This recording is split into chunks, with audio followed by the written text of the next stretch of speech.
Amen. Nous prions. Notre Père et notre Dieu, c'est au nom précieux de Jésus-Christ, notre Seigneur, notre Roi, que nous nous approchons de ton trône élevé pour te remercier de ta bienveillance, ta bonté et ton grand amour. Dans ta bonté, Seigneur, tu nous as protégés durant toute la semaine. Tu as veillé sur chacun d'entre nous et tu permets que nous puissions nous rencontrer encore aujourd'hui pour te louer et t'adorer et recevoir de toi la parole de vie. Parle-nous, Seigneur, nous t'écoutons et nous voulons garder ta parole dans nos cœurs pour l'appliquer tous les jours de notre vie. Au nom de Jésus, Amen.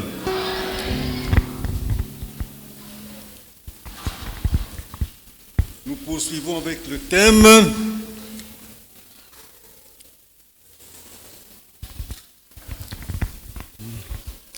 D'abord, je remercie. C'est un devoir qu'il fallait accomplir, même au premier culte. Je remercie l'aumônier, notre révérend, et les conseils pour la grâce, pour cette faveur qu'ils nous ont faite de prendre la parole devant vous. Et je souhaite vraiment que cette occasion que l'Église me donne soit profitable pour nous tous. Amen. Le thème de l'année, c'est « Réveille-toi, toi qui dors, et Christ t'éclairera ». Et le sous-thème sera « Acheter le temps car les jours sont mauvais ». Le dimanche passé, le révérend pasteur nous a entretenus sur un sujet très important, l'excellence de la connaissance de Christ. Quand nous connaissons Jésus-Christ, nous l'aimerons, nous le servirons avec joie, de tout notre cœur. Et de cette manière, il nous sera difficile d'être distraits, de dormir, nous serons éveillés. Parce que nous chercherons à promouvoir les intérêts de Christ. Nous les servirons. Nous ne serons pas distraits.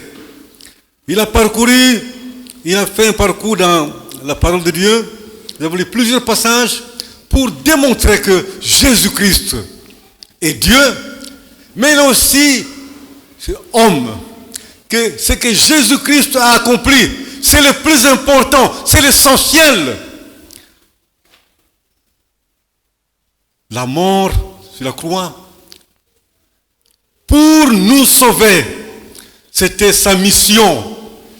Si nous comprenons cela, si nous connaissons qui nous servons, qui est Jésus-Christ, alors, bien aimé, j'ai compris ce jour-là, le dimanche passé, que jamais nous serons endormis.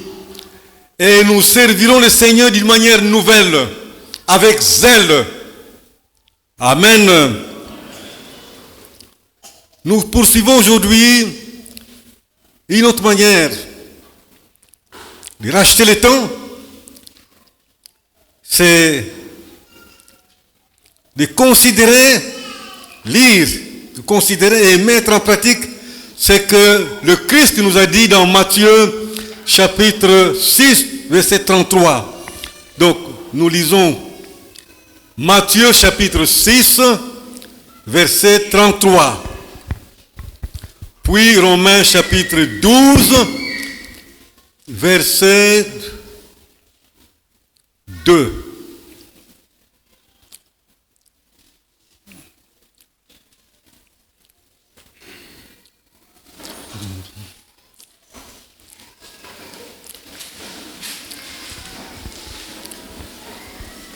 Cherchez premièrement le royaume et la justice de Dieu, et toutes ces choses vous seront données par-dessus.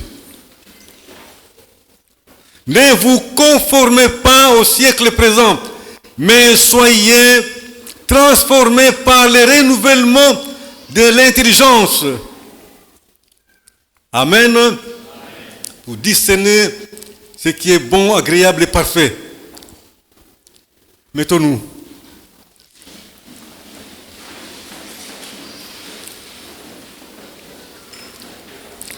Nous disions que si nous connaissions, nous avions la connaissance, cette connaissance excellente du Christ, nous allons l'aimer et nous le servirons et nous écouterons ce qu'il nous dit.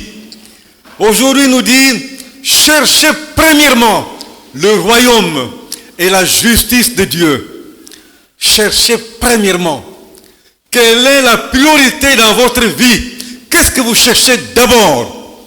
Est-ce l'argent? Les richesses, l'honneur? Qu'est-ce que vous cherchez d'abord? Cherchez premièrement le royaume et la justice de Dieu. Et toutes ces choses vous seront données par-dessus. Le Seigneur a dit ces paroles lors du sermon sur la montagne. Après avoir parlé dans Matthieu 5, 6, 7, même jusqu'à 7, les 3 chapitres. Le Seigneur a discerné dans la foule que les gens avaient des préoccupations. Qu'est-ce que je vais porter comme habit? Je n'en ai plus. Qu'est-ce que je vais manger? Et beaucoup d'autres préoccupations. Alors qu'ils étaient là, ils écoutaient la parole de Dieu. Beaucoup, quand nous venons écouter la parole de Dieu, nos pensées sont ailleurs. J'ai laissé quelque chose de très important. Si jamais on trouvait ça, on peut voler. Donc, vous êtes dans l'église, mais les pensées ailleurs. Et ces jours-là, c'était comme ça. Ils écoutaient la parole de Dieu, mais il y en a beaucoup se préoccupaient encore de la nourriture. Qu'allons-nous manger demain? Qu'allons-nous boire? D'autres de vêtements. Je n'ai plus qu'un seul pagne. Que ferai-je? Le Seigneur, voyant, lisant leur cœur, leur dit, cherchez premièrement le royaume et la justice de Dieu. Et toutes ces choses vous en par-dessus. La nourriture, il pourvoira. Les vêtements, pareillement. Mais d'abord, si vous cherchez d'abord le royaume et la justice de Dieu, toutes ces choses vous seront données par-dessus. Amen. Donc, la priorité d'un enfant de Dieu, c'est de chercher d'abord le royaume de Dieu. Qu'est-ce que c'est que le royaume de Dieu? Amen. Le royaume de Dieu. Et la vie juste qu'il demande. La vie juste, c'est facile. Mais le royaume de Dieu, le Seigneur a pris plusieurs paraboles pour comparer, pour expliquer le royaume de Dieu. Amen. Et ici, je souhaiterais qu'un jour, les révérends puissent vraiment nous expliciter ce thème en profondeur, le royaume de Dieu. Mais bref, nous disons que quand vous dites cherchez d'abord le royaume de Dieu, cherchez d'abord, préoccupez-vous d'abord à promouvoir les intérêts de Dieu, à faire avancer son œuvre sur la terre. Amen. Faites d'abord ce que Dieu vous demande de faire. Et c'est quoi qu'il nous demande de faire? Cherchons d'abord le salut des âmes. Et la justice de Dieu, la justice, ici c'est la vie juste, c'est tout simplement une vie d'obéissance inconditionnelle. Donc lorsque nous sommes engagés dans l'église, nous nous préoccupons des activités qui concourent à la promotion de l'œuvre du Seigneur et que nous obéissons au Seigneur, nous ne serons jamais endormis. On ne dira pas, réveillez-vous, vous qui dormez. Nous ne serons pas distraits parce que nous serons en train de faire la volonté de Dieu. Amen. Cherchons d'abord le royaume et la justice de Dieu. Est-ce que nous cherchons ce que l'œuvre du Seigneur avance?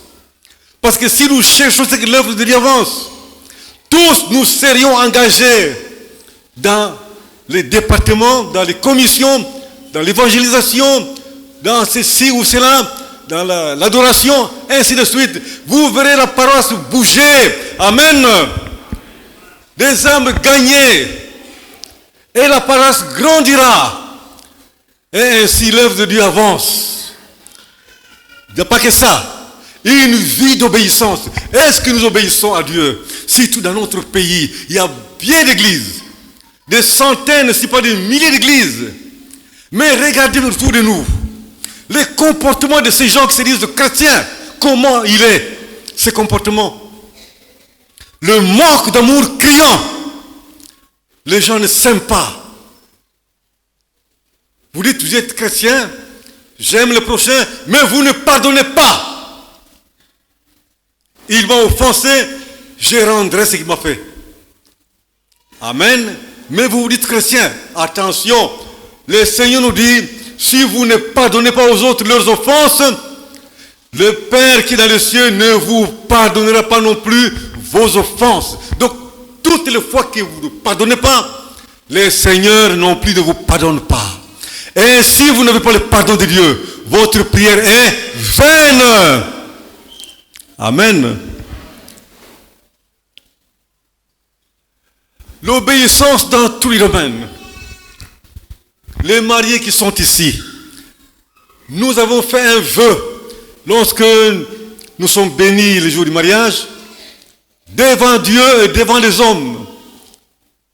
Je te resterai fidèle jusqu'à ce que le monde nous sépare. Est-ce que ce vœu qui est fait devant Dieu et devant les hommes est-il respecté quand on considère ce qui se passe?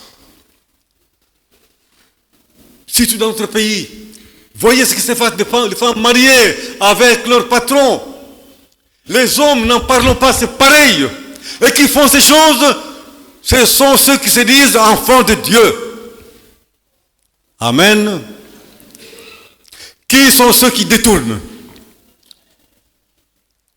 Qui sont ceux qui volent les deniers publics? Parmi eux, il y a plein d'enfants de Dieu qui ont des fonctions dans l'église, qui sont dans les commissions, qui sont actifs, mais qui mènent une vie de désobéissance. Vous êtes distraits. Toutes les fois que nous sommes désobéissants, nous sommes distraits. Nous ne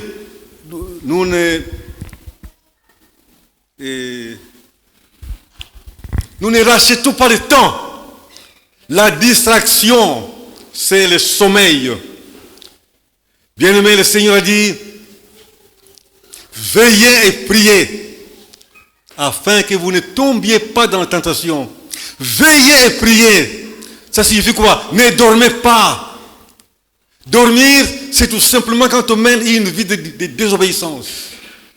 Et dans Romains, nous disons, ne vous conformez pas au siècle présent, mais soyez transformés par le renouvellement de l'intelligence. Est-ce que notre intelligence est-elle renouvelée? Quand on considère la vie que bien des gens mènent, on dira, en tout cas pour beaucoup parmi nous, l'intelligence n'est pas encore renouvelée. Parce que nous imitons le monde. Parce que l'on porte des collants, je porte des collants même à l'église. On le voit. Parce que tout le monde triche. Moi aussi je vais tricher. Parce que tout le monde s'enrichit par des moyens malhonnêtes. Moi aussi je vais le faire. Bien aimé, faisons attention, on ne se moque pas de Dieu. Le Seigneur nous voit tous les jours et à chaque seconde. Il voit ce que nous faisons et ce que nous disons, ce que nous pensons. Réveillons-nous du sommeil, du péché, de la désobéissance. Quelqu'un, au responsable chrétien, avait des projets pour lui aussi détourner, il dit, mais tout le monde s'enrichit, sauf moi. Moi aussi. Dès qu'il y a un projet qui est arrivé là, je vais prendre au moins une bonne partie d'argent, au moins de 3/4. Moi aussi je vais construire un immeuble, comme les autres. Voyez, un chrétien, mais qui veut imiter les comportements mauvais de ce monde. Nous imitons. On s'est dit, ceux qui ont détourné ne sont jamais inquiétés, ne sont pas punis. Et quand bien même ils sont à Makana, ils corrompent, ils sortent. Moi aussi, je vais le faire. Amen. Bien-aimé. C'est la distraction. C'est ça le sommeil. Réveille-toi.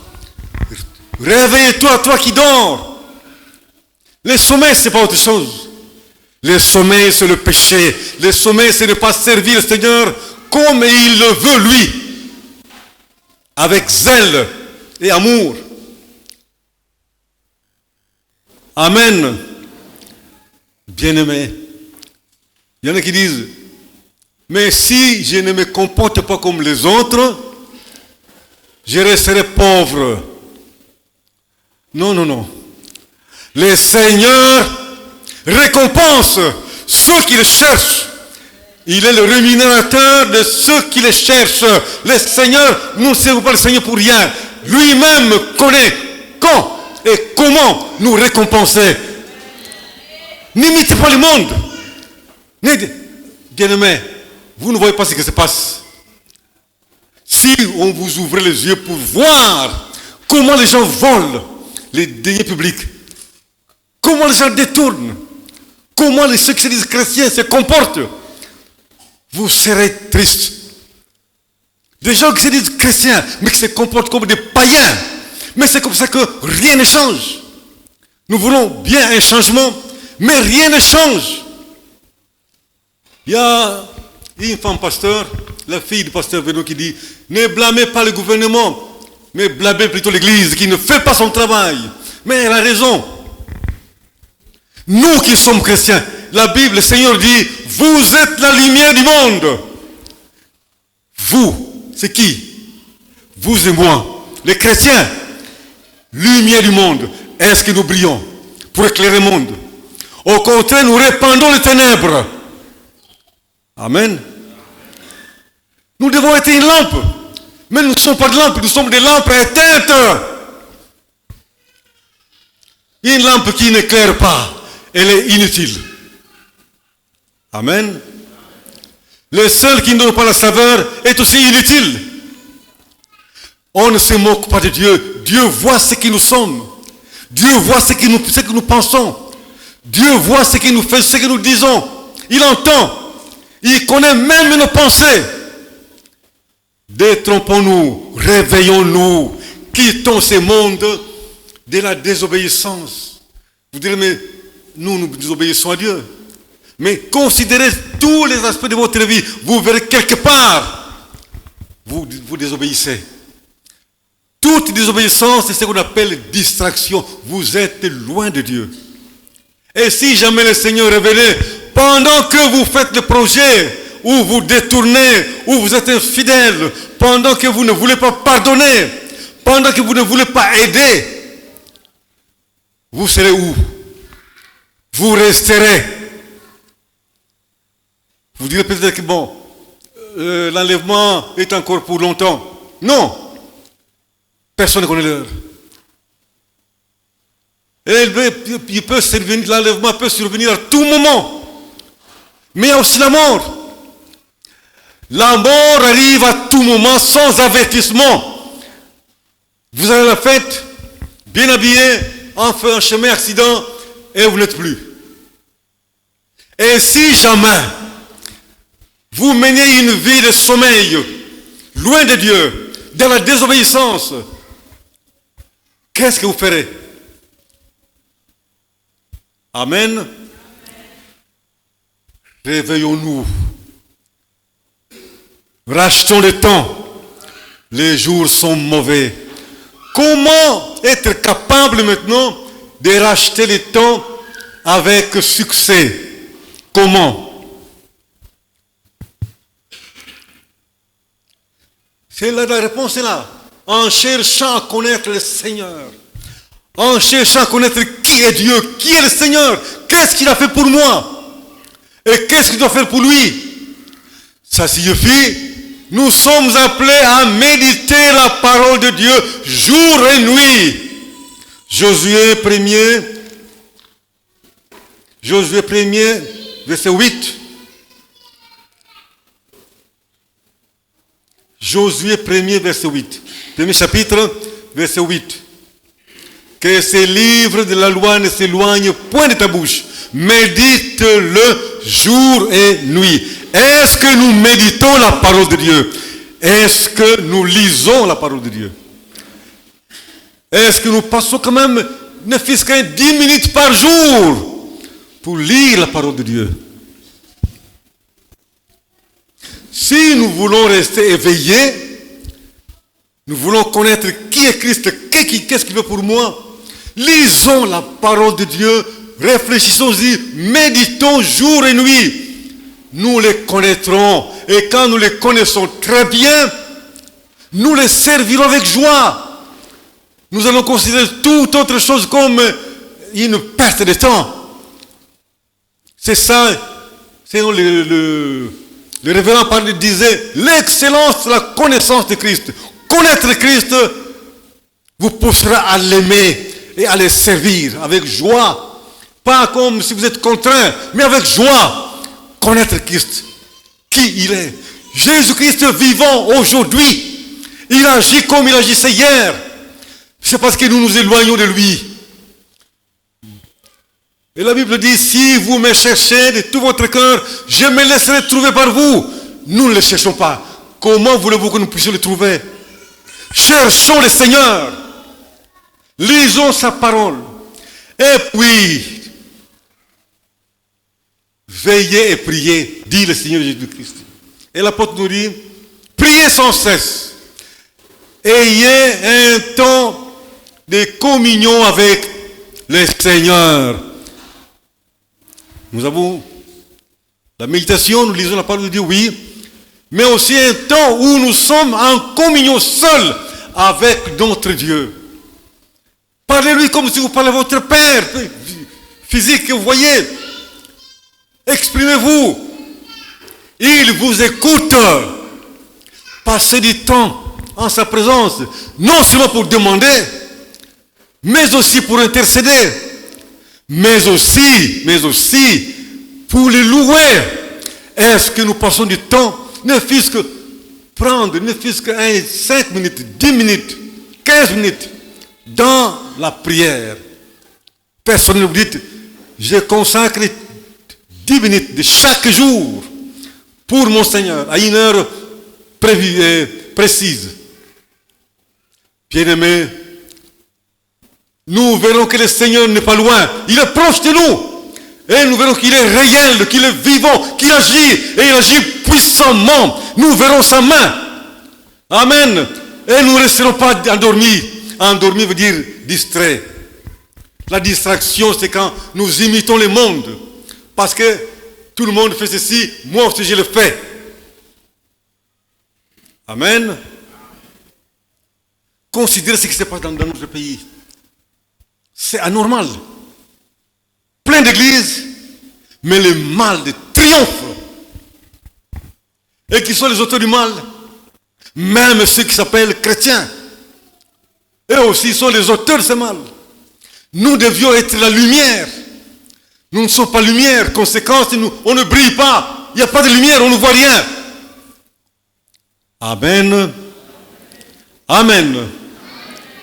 Donc, la voie par excellence pour rester éveillé, pour racheter le temps, c'est de chercher à connaître le Seigneur, chercher à connaître sa volonté par la méditation journalière de la parole et par une vie de prière. Soyez en communion avec Dieu. Je prends un aspect dans l'obéissance.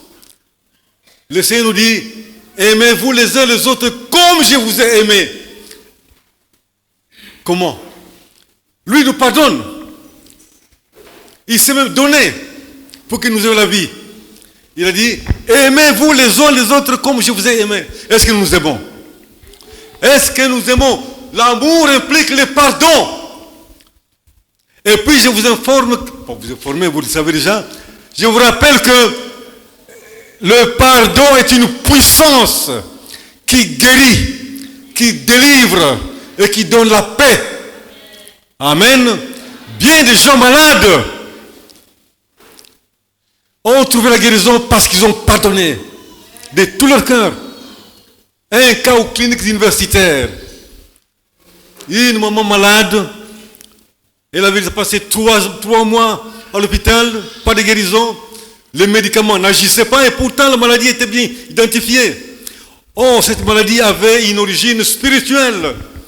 Elle s'était créée avec sa sœur en disant, elle avait juré, je ne te parlerai plus jamais, sinon au ciel. Non, dites à l'enfer. Quand vous ne pardonnez pas, dites, nous nous rencontrerons en enfer. Donc, elle n'avait pas pardonné, l'autre n'avait pas pardonné, mais elle avait plus de haine contre sa sœur. Pour un problème donné, et dit, plus jamais. Tu es ma sœur, mais en parole, je ne te parlerai plus jamais, je ne donnerai plus rien. Donc il n'y a plus rien entre nous. Terminé. Tu es mon ennemi. Et cette haine a développé une maladie en elle. Et elle a été hospitalisée. Les médecins avaient diagnostiqué la maladie, prescrit les médicaments, mais tous ces produits n'agissaient pas parce que la haine était toujours là. Et un jour, un pasteur passera là-bas, parlera du pardon, qui est une manifestation de l'amour. Celui qui aime connaît Dieu. Celui qui n'aime pas ne connaît pas Dieu parce que Dieu est amour. Et Dieu pardonne. Alors, la dame là était frappée par la parole. Elle dit, mais moi je n'ai pas pardonné à ma soeur, ça fait plus de 4 mois. Et je suis ici, ça fait 3 mois. Donc 1 mois après le querelle, je suis tombé malade, je suis ici. On ne se parle pas, lui ne vient plus me voir non plus. Je voudrais arranger la situation aujourd'hui même. Le pasteur dit, après culte, le culte s'était né et le soir à partir de 19h. Et ça se terminait vers 21h30. Et après culte, ils sont partis. Je crois que c'était vers Yolo. Et là, on a convoqué la sœur qui est venue. Elles se sont parlé. Ils ont résolu le problème. Devant les pasteurs, ils se sont pardonnés de tout leur cœur. Et comme le pardon était sincère, ils se sont même embrassés. Et la malade va rentrer au clinique. Mais les choses ont changé. L'attitude a changé. Elle avait la joie dans le cœur. Elle se sentait libre. Et le même produit qu'elle prenait commençait à agir. Bien aimé, une semaine après, elle était déclarée guérie. Pourquoi? Parce que la haine qui provoquait la maladie était partie. Et alors, la maladie n'avait plus de soubassement. Elle ne pouvait que quitter. Elle était guérie, totalement guérie. Elle avait la paix du cœur. L'amour, Dieu, la Bible dit, Dieu est amour. Donc, l'amour, c'est Dieu. Quand vous n'aimez pas, vous ne connaissez pas Dieu. Parce que Dieu aime, Dieu pardonne, Dieu donne. Est-ce que nous savons aussi assister nos frères, nos soeurs dans les besoins? Est-ce que vous savez donner? Donner. Il y en a qui refusent même de l'eau, juste de l'eau à boire. Mais je vais trouver de l'eau ici. Non, non, non, il n'y a pas d'eau ici. Allez à côté, je pense qu'ils ont de l'eau. Mais vous avez de l'eau. Et vous dites, sœur en Christ, de qui se moque-t-on? Amen. De qui se moque-t-on? Vous dites, sœur en Christ, mais vous refusez même de l'eau à boire à quelqu'un qui a soif. Amen. Là-dessus, il y a une anecdote qui s'est développée. Il y a une femme qui apprenait qu'il y en a qui avaient vu le Seigneur se manifester à eux. Elle aussi commençait à prier, Seigneur, même dans les rêves, je voudrais te voir. Elle priait beaucoup. Et un jour, C'est une sœur aisée. Elle voit toquer, comme le portail était ouvert, un monsieur qui venait de loin, transpirant, avec son colis sale, l'entre, toque à la porte. Et maman,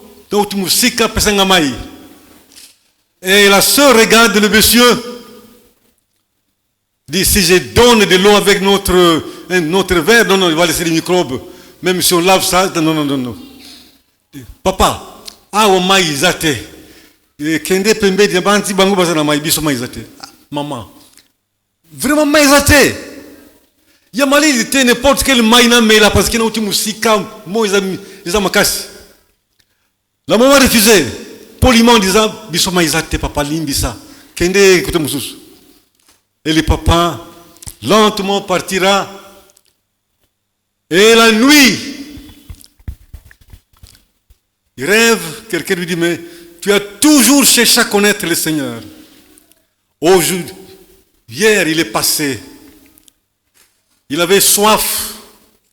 Il avait la forme d'un vieil homme qui vient de loin. Il avait soif, mais parce que son aspect n'était pas attirant, tu l'as trouvé un peu sale, tu as refusé de lui donner de l'eau à boire. Eh bien, c'était le Seigneur. Amen. Elle se réveille et s'est mise à pleurer. Amen. Pour avoir refusé l'eau. À qui? À son Seigneur. L'occasion pour lui de faire connaissance du Seigneur, il a manqué. Parce qu'il n'a pas obéi. Bien-aimé, l'amour donne. L'amour ne soupçonne pas le mal. Nous soupçonnons le mal. L'amour ne garde pas la rancune ou la haine. Nous gardons la haine et la rancune. Même quand on se met en colère, la Bible dit, il faut que cette colère passe vite. Elle est naturelle, mais il faut que ça passe vite. Oubliez-la, pardonnez. Amen. À nous qui sommes mariés, ne dites pas, la fois passée tu as fait ça. L'autre fois tu avais fait ça, mais tu fais encore ça. Tout. Non, aujourd'hui pardonne pas. J'ai toujours pardonné, mais maintenant c'est trop. Je ne pardonne plus. Non, le pardon n'a pas de fin. L'apôtre Pierre a demandé au Seigneur, combien de fois dois-je pardonner mon frère? Est-ce que c'est 67 fois? Il dit non, pas 7 fois. C'est 77 fois. Pas 70 fois 7, mais 77 fois. Donc, 70, pas 70, non, 7 fois 7, 70 fois. Vous aurez combien? Un chiffre difficile même à lire. Donc, pardonnez de manière illimitée. Imaginez, Dieu vous pardonne depuis votre naissance. Il vous pardonne vos péchés. Le soir, vous dites, Seigneur, j'ai péché. Il vous pardonne. Il ne compte pas. Pourquoi devons-nous compter? J'ai pardonné ces jours-là. Hier, j'ai pardonné. Aujourd'hui, ça suffit, je ne pardonne pas. Non. Les mamans, si vous avez l'habitude de faire ça, ne le faites plus. Papa, si vous avez l'habitude de compter le nombre de pardons, ne comptez plus. Pardonnez jusqu'à l'infini. C'est ça l'amour. Et quand nous pardonnons, nous manifestons l'amour. Nous ne sommes pas distraits. Nous sommes éveillés. Amen. Maintenant, le service dans la maison du Seigneur. Est-ce que nous la faisons avec joie? Est-ce que nous participons à l'œuvre de l'Église avec joie? Ou simplement nous participons? Ou nous sommes juste des chrétiens pour le dimanche, et puis on disparaît, le dimanche on réapparaît, donc on réapparaît, on disparaît, on réapparaît, et ainsi de suite. Non, pas ça. Prendre part aux activités de l'Église. Évangélisation, allez-y. Cherchez. Notre devoir, ce n'est pas nous qui gagnons. C'est le Seigneur qui convainc et qui gagne. Nous, c'est annoncer la parole. Annoncer, mais est-ce que vous annoncez? Est-ce que nous annonçons la parole? Même là où nous travaillons, là où nous sommes, est-ce que nous annonçons la parole? Bien-aimés, réveillons-nous. Nous avons suffisamment dormi. Il est temps de nous réveiller, de nous mettre résolument à l'œuvre. de nous mettre résolument dans la vie de l'obéissance inconditionnelle. Alors, nous verrons la gloire de Dieu. Pour y parvenir, nous avons dit, méditons la parole de Dieu jour et nuit. Là-bas, dans Josué, il est écrit, que ce livre de la loi n'est loin de ta bouche, médite le jour et nuit, afin que tu réussisses dans tout ce que tu entreprendras. Veux-tu réussir? Veux-tu rester éveillé? Alors médite la parole de Dieu. Veux-tu rester éveillé? Alors prie. Prie sans cesse. Et il est temps de communion avec ton Seigneur. Alors il t'apprendra des choses. Le Seigneur nous parle. Même quand nous prions, le Seigneur nous parle. Amen. Comment nous parle-t-il? Je me pose la question. Comment le Seigneur peut nous parler quand nous prions? Un jour, même ce passage que j'ai lu, j'étais là à louer le Seigneur, à le bénir, tout en réfléchissant sur ce que je devrais dire ici le dimanche. Et de façon claire et nette, ces deux passages se sont imposés dans mon esprit. Matthieu chapitre 6, 33. Cherchez d'abord le royaume et la justice de Dieu. C'est une façon de rester éveillé. Ne pas se conformer au siècle présent. Mais en vivant avec l'intelligence transformée, c'est une façon aussi de racheter le temps. J'ai dit, Seigneur, merci. J'ai le message. Mais c'était l'occasion de la prière. Et une fois, j'étais à Lubumbashi, j'étais avec la mutation. Je devais venir voir les parents. Ah, pardon, pas les parents. La famille à Kinshasa. Mais pas d'argent pour payer le billet aller-retour. Je me suis mis à genoux. Les services avaient refusé de me donner les billets, quoi que l'argent était là. Me dit non, non, non, il n'y a pas d'argent. Et comme toujours. Alors, je me suis bien dit, à genoux. Je dis, Seigneur, je voudrais bien rentrer à Kinshasa, voir ma famille. Mais je n'ai pas d'argent. Toi, tu es le propriétaire de tout l'argent de ce monde. Ça t'appartient. Je demande à toi. Et pendant que je priais, c'est comme, pas une voix, mais vraiment quelqu'un qui vous suggère, allez voir tel. Mais il dit, mais c'est monsieur, moi je ne l'ai jamais vu. Allez le voir, dites-lui que je vais à Kinshasa, mais je n'ai pas de titre de voyage. Et j'interromps la prière. Je commence à réfléchir. Mais cette pensée vient d'où? Bon, je vais obéir. Le lendemain, le monsieur était propriétaire d'une société de transport et d'aviation, donc terrestre et aussi aérienne. Je veux le rencontrer. Il me dit, quelqu'un vous cherche. Sa secrétaire va lui dire, de qui il entre? Je le salue. Je lui parlais pour la première fois. Il dit, monsieur, je voudrais me rendre à Kinshasa, mais je n'ai pas les moyens de transport. Je n'ai pas l'argent pour payer le billet. Il dit, mais où est le problème? Je dis, le problème parce que je n'ai pas d'argent. Je n'ai pas de titre de voyage. Mais il n'y a pas de problème. Vous n'avez qu'à partir. Il dit, mais comment pas, je n'ai pas d'argent? Mais non, c'est facile, vous partez à Kinshasa. Je ne comprends pas son langage. Je dis, mais moi, je ne comprends pas, comment je vais partir? Il dit, mais non, en fait, va voir mon secrétaire en ville. Dès que vous arriverez, il vous servira. J'étais surpris. Et je vais en ville. Vous voyez, ceux qui connaissent Lubumbashi, il y a quand même un petit trajet. Je vais voir sa secrétaire. Il dit, non, le patron m'a demandé de mettre ce billet pour vous. Voici le billet. Amen. Billet aller-retour. Durée 1 mois. Amen. Voilà comment le Seigneur parle. Bien-aimés, le Seigneur nous parle. Si vraiment nous nous mettons à lui parler, nous développons une communion avec notre Seigneur. Il est vivant, il n'a pas changé, il est le même. Il continue à résoudre les problèmes jusqu'aujourd'hui. Le Seigneur résout les problèmes. Amen.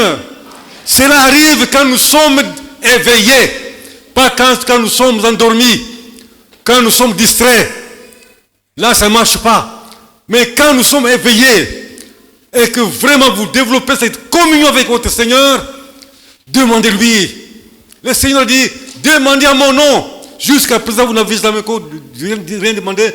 Maintenant, demandez à mon nom et vous recevrez. Amen. Le Seigneur nous parle, même pour cette parole. Encore quelque chose. J'avais cette parole, presque prête, mais pas encore finalisée. Hier, alors que samedi, en principe, le travail s'arrête à 12h, 13h, mais nous sommes allés très tard. Très fatigué, j'ai dit, bon, je me réveillerai. Un sommeil profond. À un moment donné, je me réveille, mais très fatigué, j'ai dit, non, je continue. Et puis à un moment, bien-aimé, ce que je vous dis, c'est authentique. Quelqu'un, je sais qui, mais d'invisible, qui vient, vous voyez, il touche le moustiquaire et les pieds, il secoue et puis il gratte un peu sous les pieds. Je dis, mais qui fait ça? Je sursaute. Je dis, ah, je devais me réveiller. Quelqu'un, le Seigneur a envoyé quelqu'un, il a dépêché son ange. Amen. Les cas sont lésions. Développons la communion avec Dieu. Nous verrons la main de Dieu agir puissamment dans notre vie. Ne soyons pas distraits. La distraction, c'est la désobéissance, c'est ne pas servir le Seigneur. Mais si nous servons le Seigneur avec joie, nous obéissons, bien-aimés, nous verrons la gloire de Dieu. Et pour y parvenir, méditons la parole de Dieu. Développons une vie de prière. Nous ne serons plus distraits. Nous verrons, nous resterons éveillés. Le Seigneur ne veut pas des chrétiens, des enfants endormis, des enfants distraits, mais des enfants éveillés. Veillez et priez, a-t-il dit à ses disciples. Amen. Que Dieu bénisse sa parole. On peut